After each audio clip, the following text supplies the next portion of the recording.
Mission के सदस्य नहीं थे। तो कैबिनेट मिशन के सदस्य नहीं थे जे एंड्रयू, सर पैथिक लॉरेंस जो थे कैबिनेट मिशन के सदस्य थे, एबी अलेक्जेंडर भी जो थे कैबिनेट मिशन के सदस्य थे, और सर स्ट्रोफर्ड क्लिप्स भी जो थे दोस्तों वह कैबिनेट मिशन के सदस्य थे। इसमें से कौन नहीं थे? तो जे एंड्रयू इस मिशन के सदस्य नहीं थे। इंपॉर्टेंट फैक्ट्स देखते हैं दोस्तों। तो दिए गए विकल्पों में जे एंड्रयू कैबिनेट मिशन के सदस्य नहीं थे। प्रधानमंत्री एटली ने 15 फरवरी 1946 ईस्वी को भारतीय संविधान सभा की स्थापना एवं तत्कालीन ज्वलंत समस्याओं पर भारतीयों से विचार विमर्श के लिए कैबिनेट मिशन को भारत भेजने की घोषणा की। तो याद रखना कि प्रधानमंत्री एटली के द्वारा कैबिनेट मिशन को भारत भेजने की घोषणा कब की गई? तो 15 फरवरी 1946 ईस्वी को। 24 मार्च 1946 ईस्वी को कैबिनेट मिशन भारत आया। ये भी डेट याद रखना कि कैबिनेट मिशन भारत कब आया? तो 24 मार्च 1946 ईस्वी को। कैबिनेट मिशन के 3 सदस्य थे, लॉर्ड पैथिक लॉरेंस जो कि उस समय के भारत सचिव थे, सर स्टोफर्ड क्लिप्स जो कि बोर्ड ऑफ ट्रेड के अध्यक्ष थे, और एबी अलेक्जेंडर जो कि नौसेना मंत्री थे। एटली द्वारा भेजे गए इस मंत्रिमंडल से कांग्रेस की ओर से बातचीत किसने की? अबुल कलाम आजाद ने की। और इस काम में जवाहरलाल नेहरू और सरदार वल्लभ भाई पटेल ने क्या की थी दोस्तों? उनकी सहायता की थी। बढ़ते हैं अपने नेक्स्ट क्वेश्चन की ओर। नेक्स्ट हमारा क्वेश्चन है कि वर्ष 1946 में बनी अंतरिम सरकार में डॉक्टर राजेंद्र प्रसाद के पास कौन सा विभाग था? तो वर्ष 1946 में बनी अंतरिम सरकार में डॉक्टर राजेंद्र प्रसाद के पास खाद्य एवं कृषि विभाग था। गृह विभाग किनके पास था? तो यह सरदार पटेल के पास था। ठीक है, रक्षा विभाग किसके पास था? तो याद रखना है यह था बलदेव सिंह के पास। याद रखेंगे दोस्तों कि गृह विभाग किनके हाथों में था? तो ये सरदार वल्लभ भाई पटेल के हाथों में था। रक्षा विभाग किनके हाथों में था? तो बलदेव सिंह के हाथों में था। अब इंपॉर्टेंट फैक्ट्स देख लेते हैं दोस्तों।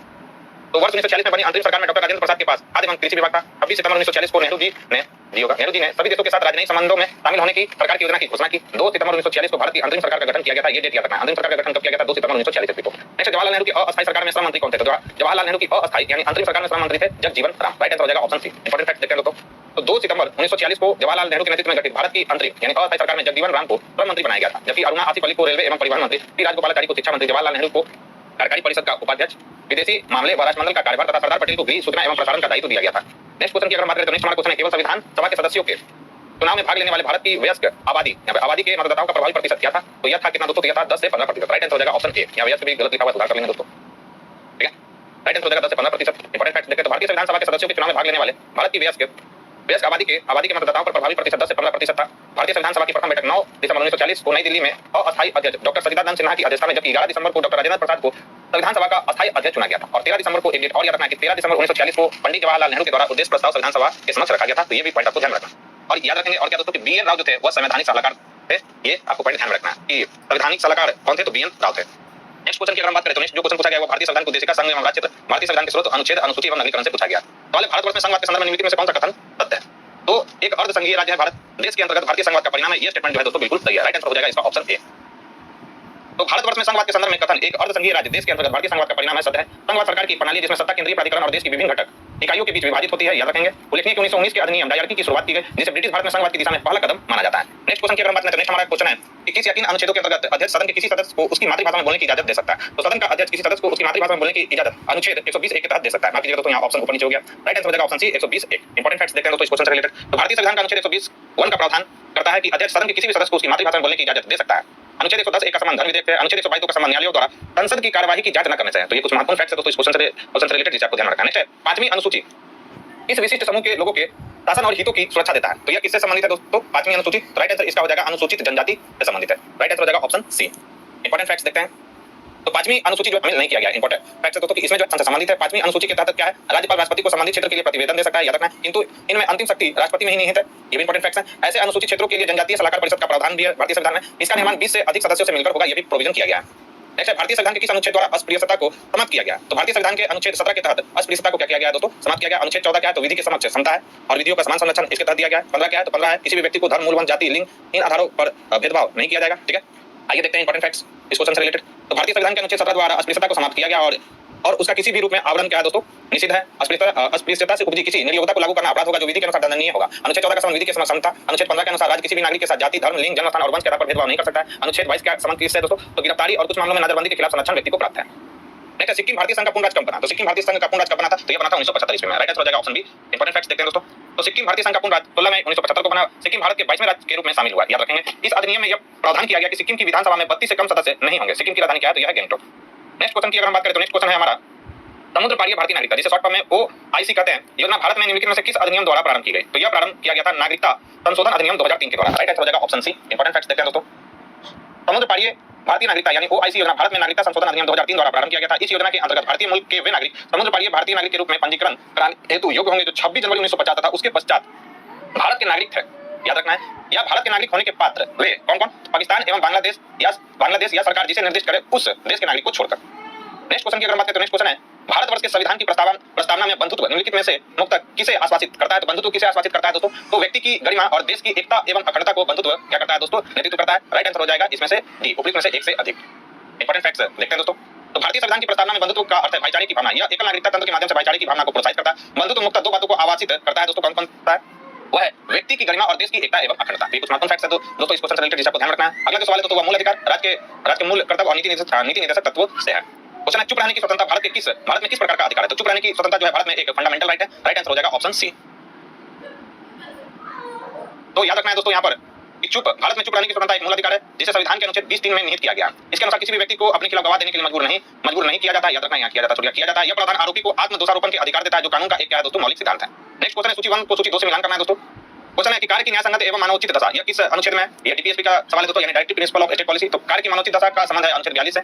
कर्मकारों की निर्वाह मजदूरी का संबंध है दोस्तों अनुच्छेद 43 है। समान सिविल संहिता सभी को जानते होंगे, इसका संबंध है अनुच्छेद 44 है। और राष्ट्रीय महत्व के समान एवं वस्तुओं का संरक्षण यह किससे संबंधित है? अनुच्छेद 49 है।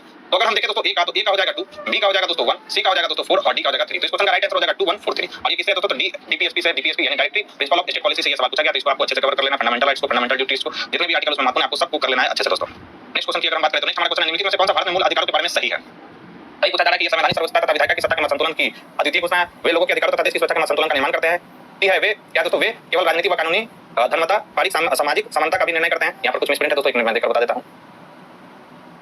तो दोस्तों यहाँ पर लिखा गया था कि ये केवल राजनीति एवं कानूनी समानता बल्कि सामाजिक समानता का भी निर्णय करते हैं, ये लिखा गया था। तो इसका राइट आंसर हो जाएगा दोस्तों, इसका राइट आंसर हो जाएगा उपरोक्त में से एक से अधिक सही है, क्योंकि जो फंडामेंटल राइट्स है दोस्तों वो संवैधानिक सर्वोच्चता तथा विधायिका की सत्ता के संतुलन की अद्वितीय घोषणा, यह स्टेटमेंट सही है। वे लोगों के अधिकारों तथा देश की सुरक्षा के संतुलन का निर्माण करता है, यह भी सही है। और ये केवल राजनीति एवं कानूनी समानता बल्कि सामाजिक समानता का भी निर्णय करता है, यह भी स्टेटमेंट जो है दोस्तों बिल्कुल सही है। राइट आंसर हो जाएगा ऑप्शन डी। अब इंपॉर्टेंट फैक्ट्स इस क्वेश्चन से रिलेटेड देख लेते हैं दोस्तों। तो भारत में मूल अधिकारों के बारे में दिए गए प्रश्न में एक से अधिक विकल्प सत्य है, क्योंकि भारतीय संविधान के अनुच्छेद 14 से 32 के तहत भारतीय नागरिकों को 6 मौलिक अधिकार दिए गए थे। प्रारंभ में कितने थे? 7 थे। संपत्ति के अधिकार को 44वें संविधान संशोधन द्वारा क्या किया गया था दोस्तों? इसे हटा दिया गया था। कब यह संशोधन हुआ था? तो 1978 में। ठीक है। सामान्य कानून अधिकारों के विपरीत मौलिक अधिकारों को देश के संविधान द्वारा गारंटी एवं सुरक्षा प्रदान की गई है। यह संवैधानिक सर्वोच्चता तथा विधायिका की सत्ता के संतुलन की अद्वितीय घोषणा है। यह न केवल राजनीतिक एवं कानूनी समानता बल्कि सामाजिक समानता का भी निर्णय करता है। ये कुछ महत्वपूर्ण फैक्ट्स थे दोस्तों, फंडामेंटल राइट्स है जिसे आपको ध्यान रखना है। बढ़ते हैं नेक्स्ट क्वेश्चन की ओर। नेक्स्ट हमारा क्वेश्चन है अपराधों की 2 सिद्धि के संबंध में भारतवर्ष के अंतर्गत निम्नलिखित में से कौन सा कथन सही है? भारत के संविधान में दोहरे दंड का प्रावधान नहीं पाया जाता। बिल्कुल सही है दोस्तों कि भारत के संविधान में जो है दोहरे दंड का प्रावधान नहीं पाया जाता है। संविधान में अपराध से अधिक दंड की सुरक्षा दी गई है। ठीक है। और क्या दोस्तों और भी देख लेते हैं। तो सी है हमारा दोस्तों, देश में उसी अपराध के लिए एक सरकारी कर्मचारी के विरुद्ध न्यायिक तथा विभागीय कार्रवाई की जा सकती है। तो ये भी बिल्कुल सही है। और ये भी स्टेटमेंट सही है दोस्तों कि संविधान में अपराध से अधिक दंड से सुरक्षा दी गई है। तो यह स्टेटमेंट भी सही है। राइट आंसर हो जाएगा ऑप्शन डी, एक से अधिक जो है इसमें स्टेटमेंट सही दिए गए हैं। तो भारत वर्ष के अंतर्गत अपराधों की 2 सिद्धि के संबंध में दिए गए प्रश्न से एक से अधिक विकल्प सत्य है, क्योंकि भारतीय संविधान के अनुच्छेद 20(2) में कहा गया है कि किसी भी व्यक्ति को एक ही अपराध के लिए एक से अधिक बार गिरफ्तार या दंडित नहीं किया जा सकता। अर्थात भारतीय संविधान में दोहरे दंड का प्रावधान नहीं पाया जाता। सही है। एवं संविधान में अपराध से अधिक दंड से सुरक्षा दी गई है। यह भी स्टेटमेंट सही है। तीसरा वाला भी स्टेटमेंट इसमें जो है दोस्तों परफेक्ट दिया गया है, याद रखेंगे। नेक्स्ट, भारतीय संविधान में मौलिक अधिकारों के विचार का संदर्भ किस देश से दिया गया है? तो सभी को मालूम होगा कि फंडामेंटल राइट्स हमने कहां से लिया है? तो अमेरिका के बिल ऑफ राइट्स, याद रखना है, जिसे हम लोग फंडामेंटल राइट्स कहते हैं। अमेरिका में उसे बिल ऑफ राइट्स कहा जाता है। ठीक है। उसी से हमने अडॉप्ट किया दोस्तों। राइट आंसर हो जाएगा ऑप्शन बी, संयुक्त राज्य अमेरिका।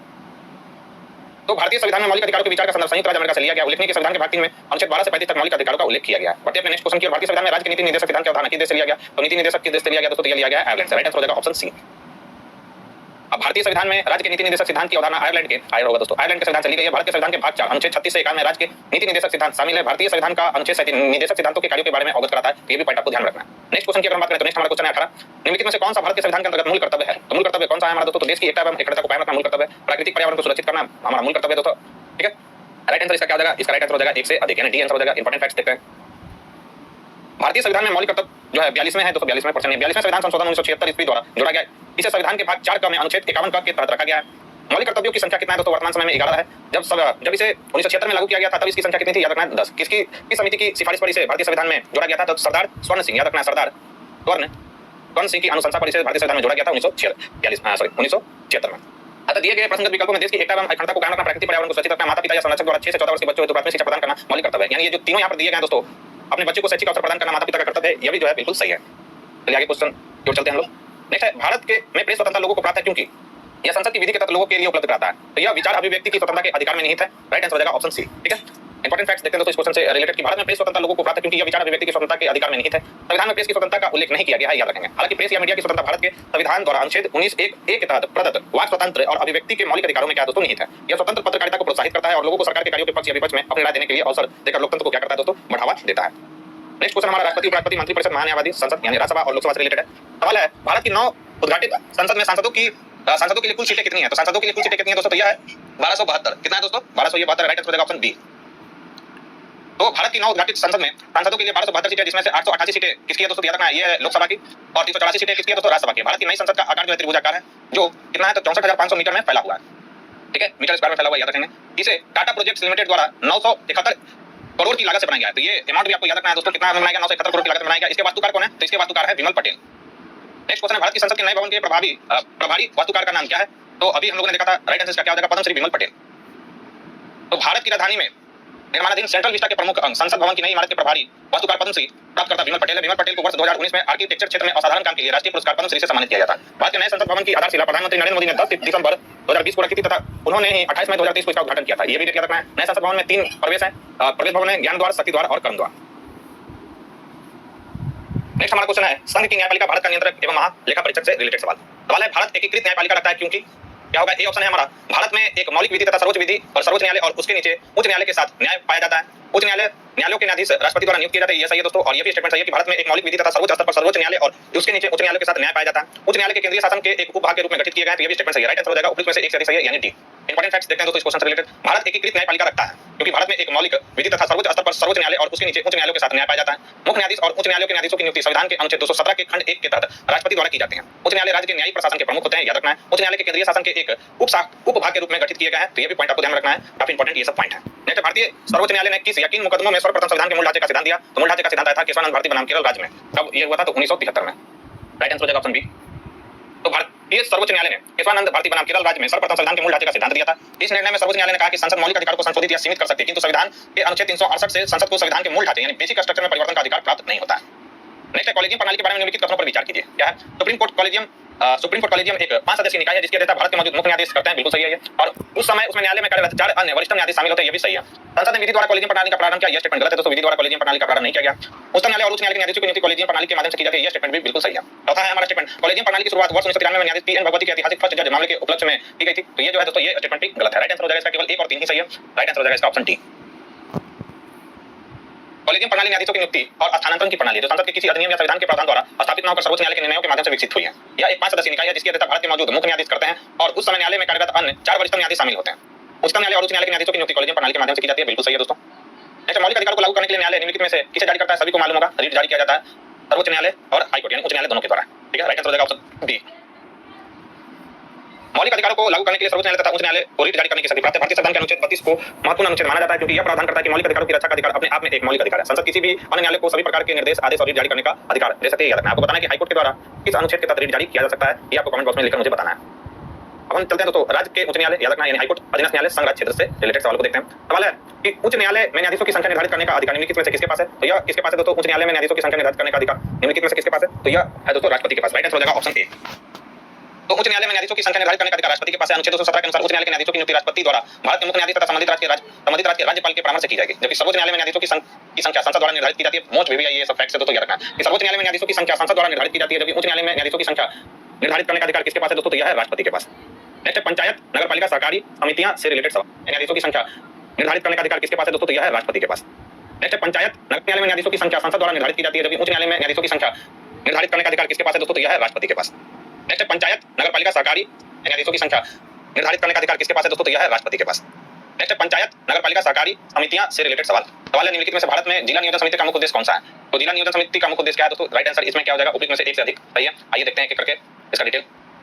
तो भारत में, याद रखना, भारत में जो है जिला नियोजन समिति और नगरपालिकाओं द्वारा तैयार की गई उसके भाग ग्राम पूरे जिले के लिए क्या है दोस्तों? तो ये है। नेक्स्ट क्वेश्चन की अगर हम बात करें तो है भारत की केंद्रीय सरकार का पंचायती राज मंत्रालय निम्नलिखित में से किस वर्ष निर्मित हुआ? तो पंचायती राज मंत्रालय जो है 2004 में निर्मित हुआ। ग्रामीण स्थानीय स्वशासन की एक प्रणाली है। स्थानीय विधान संशोधन से रिलेटेड सवाल है, किसी वित्तीय आपातकाल की स्थिति में अनुच्छेद 360 को लागू करने के परिणाम निम्नलिखित किसी वर्ग के कर्मचारियों के वेतन और भत्ते कम करने का आदेश अन्य वित्तीय विधेयक को राष्ट्रपति और उच्च न्यायालय के जजों के साथ संघ मामलों के विधेयक या अन्य वित्तीय विधेयक राष्ट्रपति। Option A. इंपॉर्टेंट फैक्ट्स देखते हैं। तो किसी वित्तीय आपातकाल की स्थिति में अनुच्छेद 300 दूसरा है दोस्तों क्या? राष्ट्रपति, उच्चतम न्यायालय और उच्च न्यायालय के जजों के साथ संघ मामलों। तो इसमें सही स्टेटमेंट है दोस्तों 1, 3 और 4। राइट आंसर हो जाएगा ऑप्शन ए कि कर्मचारियों के वेतन और भत्ते कम करने का आदेश दे सकता है। कल की घोषणा को घोषित तिथि के 2 माह के लिए तब तक प्रभावी रहेगा जब तक इसे वापस न लिया। आपको ध्यान रखना है। भारतीय संविधान के 42वें संशोधन के संबंध में निम्नलिखित कथनों पर विचार कीजिए। पता नहीं इसमें प्रस्तावना में 3 शब्द जोड़ा गया, समाजवाद, धर्मनिरपेक्ष और अखंडता। बिल्कुल सही है। इसमें संविधान में 8 मौलिक कर्तव्य जोड़े गए, बिल्कुल गलत है। 10 मौलिक कर्तव्य जोड़े गए थे दोस्तों, ना कि 8। फिर कि इसने क्या है, नए निदेशक सिद्धांत जोड़े, यानी अनुच्छेद 39A, 43A और क्या है दोस्तों? यह है हमारा 47। और चौथा स्टेटमेंट है हमारा क्या? इसके द्वारा राष्ट्रपति को चुनाव आयोग के परामर्श से राज्य विधानसभा मंडलों के सदस्यों को आयोग घोषित करने का अधिकार प्रदान किया गया है। आपसे पूछ रहा है क्या कि निम्नलिखित में से कौन सा गलत है? इसमें से गलत कौन सा है दोस्तों? तो राइट आंसर हो जाएगा इसका राइट आंसर हो जाएगा ऑप्शन ई। ठीक है, अब देखते हैं इसमें से कौन सा गलत है। तो भारतीय संविधान के 42वें संविधान संशोधन के द्वारा संविधान के प्रस्तावना में 3 शब्द समाजवाद, धर्मनिरपेक्ष और अखंडता को क्या किया गया था? जोड़ा गया था। राज्य विधानसभा मंडलों के सदस्यों की अयोग्यता पर राज्यपाल का निर्णय अंतिम होता है, लेकिन उन्हें कार्रवाई करने से पहले चुनाव आयोग से परामर्श लेनी होगी। कंस सिंह समिति ने संविधान में 8 मूल कर्तव्यों को जोड़ने का सुझाव दिया था, लेकिन 42वें संविधान संशोधन अधिनियम द्वारा 1976 द्वारा 10 मूल कर्तव्य जोड़ा गया था। वर्तमान में 11 मौलिक कर्तव्य याद रखेंगे। इसके तहत 3 नए निदेशक तत्व जोड़े गए थे, याद रखेंगे दोस्तों। बच्चों के कौन कौन सा जोड़ा गया था? बच्चों के स्वस्थ है दोस्तों, स्वस्थ विकास के अवसरों को सुरक्षित रखना, अनुच्छेद 39 इसमें जोड़ा गया था। समान न्याय को बढ़ावा देना और गरीबों को मुफ्त कानूनी सहायता देना, 39 के साथ। उद्योगों के प्रबंधन में कर्मकारों की भागीदारी सुनिश्चित करने के लिए कदम बढ़ाएं, अनुच्छेद 43 है। और क्या जोड़ा गया था? 48 ए जोड़ा गया था। यहाँ स्टेटमेंट में देखें दोस्तों तो क्या था? यहाँ 47 दिया हुआ है, जबकि 48 जोड़ा गया था, तो 2 गलत हो गया, 3 गलत हो गया। और को भी हम लोग देख लेते हैं। और क्या है? पर्यावरण के संरक्षण एवं समर्थन तथा वन एवं वन जीवों की रक्षा है, यहाँ पर रक्षा का प्रयास करना, अनुच्छेद 48 एक तहत किया गया। ये भी 42वें संविधान संशोधन के द्वारा जोड़ा गया था। तो कथन इसमें जो है दोस्तों 2, 3 और 4, ये जो है 2, 3 और 4 ये सभी गलत हैं, जो कि किसी भी ऑप्शन में नहीं है दोस्तों। 2, 3 और 4, ठीक है, इसलिए इसका राइट आंसर हो जाएगा उपयुक्त में से कोई नहीं। नेक्स्ट क्वेश्चन है विविध क्वेश्चन है क्या दोस्तों कि दुर्ग का ध्येय वाक्य है सत्यम शिवम सुंदरम है। इसका अर्थ है कि सत्य ही शिव है, शिव ही सुंदर है, सुंदर ही सत्य है। जो ईश्वर है यह सत्य है, जो सत्य है यही सुंदर है, जो सुंदर है वही ईश्वर है। यह वाक्य कठोर उपनिषद से लिया गया है। नेक्स्ट क्वेश्चन की अगर हम बात करें तो नेक्स्ट क्वेश्चन है हमारा, भारत में दबाव समूह यानी प्रेशर ग्रुप्स निम्नलिखित में से किससे पीड़ित है? तो भारत में जो दबाव समूह है दोस्तों उपयुक्त में से एक से अधिक से पीड़ित है। संस्कृति और विचारधारा में प्रतिबद्धता की कमी, देश की राजनीति में स्वच्छता की भूमिका की कमी, ये सबसे जो है दोस्तों दबाव समूह जो है दोस्तों पीड़ित है। आइए इसका एक्सप्लेनेशन हम लोग देखते हैं। तो भारत में दबाव समूह जो है दोस्तों के संदर्भ में दिए गए प्रश्नों में एक से अधिक विकल्प होता है, क्योंकि ये समूह एक सांस्कृतिक संदर्भ में कार्य करते हैं जहां पारंपरिक मानदंड आधुनिक आकांक्षाओं के साथ मिलते हैं। अधिकांश दबाव समूह का स्वायत्त अस्तित्व नहीं होता, वे बिना अस्तित्व के हैं और उनमें प्रतिबद्धता की कमी है। उनकी वफादारी राजनीतिक स्थितियों के साथ बदल जाती है, जिससे समाज के कल्याण को खतरा होता है। वे कई बार क्या करते हैं दोस्तों, हिंसा जैसे असंवैधानिक तरीकों का सहारा लेते हैं। 1969 में 67 में पश्चिम बंगाल में शुरू हुआ नक्सली आंदोलन इसका एक उदाहरण है। उल्लेखनीय कि दबाव जो समूह है दोस्तों उन लोगों का एक समूह है जो अपने समान हितों को बढ़ावा देने और उनकी रक्षा के लिए सक्रिय रूप से संगठित होते हैं। दबाव समूह के सबसे अधिक घनिष्ठ जो है दोस्तों घनिष्ठ एवं उलझे हुए संबंध राजनीतिक दलों से होते हैं। ये वर्ग राजनीतिक दलों के माध्यम से अपने हितों की क्या करते हैं, रक्षा करते हैं दोस्तों। इसका राइट आंसर क्या हो जाएगा? एक से अधिक। फिर सूची 1 को सूची 2 से मिलान करना है दोस्तों कि भारतीय कम्युनिस्ट पार्टी यानी मार्क्सवादी पार्टी का गठन कब हुआ था? तो भारतीय कम्युनिस्ट पार्टी का गठन हुआ था 1964 ईस्वी में। फिर है भारतीय कम्युनिस्ट पार्टी दूसरा है दोस्तों, तो इसका गठन हुआ था 1925 में। फिर बहुजन समाजवादी पार्टी, तो बहुजन समाजवादी पार्टी का गठन हुआ था 1984 में। फिर है ऑल इंडिया तृणमूल कांग्रेस, तो इसका गठन हुआ था दोस्तों कब? तो 1998 में। तो ए का हो जाएगा दोस्तों 1, बी का हो जाएगा 3, सी का हो जाएगा 4 और डी का हो जाएगा दोस्तों 2। इस क्वेश्चन का राइट आंसर हो जाएगा ऑप्शन ए। इनमें से किसने कहा था भारतीय न्यायपालिका विलासी मुकदमेबाजी से ग्रसित है? तो भारतीय न्यायपालिका विलासी मुकदमेबाजी से ग्रसित है, यह कहा था एनवी रमन्ना, जो कि 48 जो थे दोस्तों चीफ जस्टिस ऑफ इंडिया थे यानी सीजीआई थे। इनके द्वारा यह कहा गया था कि भारतीय न्यायपालिका विलासी मुकदमेबाजी से क्या है दोस्तों ग्रसित है। राइट आंसर हो जाएगा ऑप्शन सी। तो भारतीय न्यायपालिका विलासी मुकदमेबाजी से ग्रसित है, उपयुक्त कथन एनवी रमन्ना का है, याद रखना है। ये भारत के 48वें मुख्य न्यायाधीश थे। भारतीय संविधान का अनुच्छेद 124 से 147 सर्वोच्च न्यायालय की संरचना, नियुक्ति, शक्तियां, प्रक्रिया आदि से संबंधित है। नेक्स्ट क्वेश्चन है दोस्तों निम्नलिखित में से कौन सा बुनियादी मूल्य सभी नेताओं द्वारा भारत के संविधान पर विचार विमर्श हेतु संविधान निर्मात्री सभा के मिलने से बहुत पहले ही स्वीकार कर लिया गया था? वो कौन सा है दोस्तों? तो इसका राइट आंसर है डी, उपयुक्त में से एक से अधिक। आइए एक एक कर हम लोग डिस्कस कर लेते हैं। मिलने से बहुत पहले ही स्वीकार कर लिया गया था, वो कौन सा है दोस्तों? तो इसका राइट आंसर है डी, उपयुक्त में से एक से अधिक। आइए एक एक कर हम लोग डिस्कस कर लेते हैं। तो भारत की संविधान सभा का निर्माण होने से पूर्व में कुछ बुनियादी मूल्यों पर समस्त नेताओं की सहमति बन चुकी थी, जिसमें सार्वभौम वयस्क मताधिकार, स्वतंत्रता एवं समानता का अधिकार और अल्पसंख्यकों के अधिकारों की रक्षा की बात शामिल है, ठीक है। नेक्स्ट क्वेश्चन है दोस्तों सूची 1 को सूची 2 से मिलान करना है। विशेष विवाह अधिनियम आया था 1954 में। दहेज निषेध अधिनियम आया था दोस्तों कब? तो 1961 में। समान पारिश्रमिक अधिनियम कब आया था दोस्तों? तो यह आया था 1976 में। और नारी अशिष्ट प्रतिनिधित्व अधिनियम यह कब आया था? तो यह आया था 1986 में। एक का क्या हो जाएगा 2, बी का क्या हो जाएगा दोस्तों 4, सी का हो जाएगा 1 और डी का हो जाएगा दोस्तों 3। इस क्वेश्चन का राइट आंसर हो जाएगा 2413, जो कि किस ऑप्शन में दोस्तों? तो यह ऑप्शन ए में। नेक्स्ट क्वेश्चन है दोस्तों हमारा सामाजिक तथा शैक्षणिक रूप से पिछड़े वर्गों के आरक्षण हेतु भारत सरकार के 13 अगस्त 1990 के आदेश की वैधता निम्नलिखित में से किस वर्ष निर्णित हुई थी? तो यह निर्णित हुई थी 1992 में। राइट आंसर हो जाएगा ऑप्शन बी। इंपॉर्टेंट सवाल है दोस्तों। तो 13 अगस्त 1990 ईस्वी को भारत के कार्मिक जन शिकायत एवं पेंशन मंत्रालय ने भारत सरकार के सरकारी पदों और सेवाओं में सामाजिक एवं शैक्षणिक रूप से पिछड़े वर्गों को 27% आरक्षण देने के मंडल आयोग की सिफारिश को लागू करने के प्रावधान हेतु कार्यालय आदेश जारी किया। इस आदेश को इंदिरा साहनी बनाम भारत सरकार मामले में चुनौती दी गई। अंततः भारत के सर्वोच्च न्यायालय के 11 वरिष्ठ न्यायाधीशों ने 1992 ईस्वी में भारत सरकार के उक्त आदेश को वैधता प्रदान की थी दोस्तों। नेक्स्ट सवाल है दोस्तों और आज के डिस्कशन का हमारा लास्ट भी सवाल है। भारत के किस संस्थान का आदर्श वाक्य धर्मो रचित यानी कानून तभी रक्षा करता है जब उसकी रक्षा की जाती है? तो यह है अनुसंधान और विश्लेषण विंग का यानी रॉ का है यह आदर्श वाक्य। रिसर्च एंड एनालिसिस विंग का यह आदर्श वाक्य है धर्मो रचित। आइए देखते हैं इंपॉर्टेंट फैक्ट्स। तो धर्मो रचित कानून तभी रक्षा करता है जब उसकी रक्षा की जाती है। यह वाक्य जो है अनुसंधान और विश्लेषण विंग यानी रॉ का आदर्श वाक्य है। तो दोस्तों ये थी हमारी आज की डिस्कशन। इस डिस्कशन में बस आज इतना ही। यह डिस्कशन आपको कैसा लगा मुझे कमेंट बॉक्स में लिखकर जरूर बताएं दोस्तों। साथ ही